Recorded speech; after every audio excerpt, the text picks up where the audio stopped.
আনে তোমাৰ নামটোহে জানে, তোমাৰ জীৱনৰ কাহিনীবোৰ নাজানে। আনে তোমাৰ হাঁহিটোহে দেখিছে, কিন্তু কষ্টবোৰ দেখা নাই। আনে তোমাৰ বেয়াটোহে চায়, তোমাৰ ভালবোৰ নাচায়। তেতিয়াহ'লে আনৰ কথা শুনি হতাশ হ'বলৈ কি দৰকাৰ? নিজৰ মতে জীৱনটো সজোৱা, মাথো শুদ্ধ পথেৰে। সকলোৰে লগত সম্পৰ্ক ৰখাটো ভুল নহয়, কিন্তু সকলোৰে পৰা আশা কৰাটো ভুল। ক্ষমা কৰাটো ভুল নহয়, কিন্তু বাৰে বাৰে বিশ্বাস কৰাটো ভুল। ভালৰ লগত ভাল হোৱা, কিন্তু বেয়াৰ লগত বেয়া নহ'বা। কিয়নো হীৰাই হীৰাক আকৃতি দিব পাৰে, কিন্তু বোকাই বোকাক কেতিয়াও চাফা কৰিব নোৱাৰে। আনৰ ওপৰত ভৰসা কৰি লাভ নাই, কাৰণ মানুহে নতুন মানুহ পালে পুৰণিবোৰ পাহৰি যায়। সেয়া লাগিলে কাপোৰেই হওক বা মানুহেই হওক।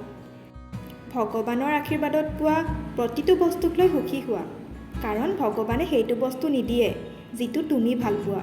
ভগৱানে সেইটোহে দিয়ে যিটো তোমাৰ বাবে ভাল হ'ব। না পইচা ডাঙৰ, না পদবী।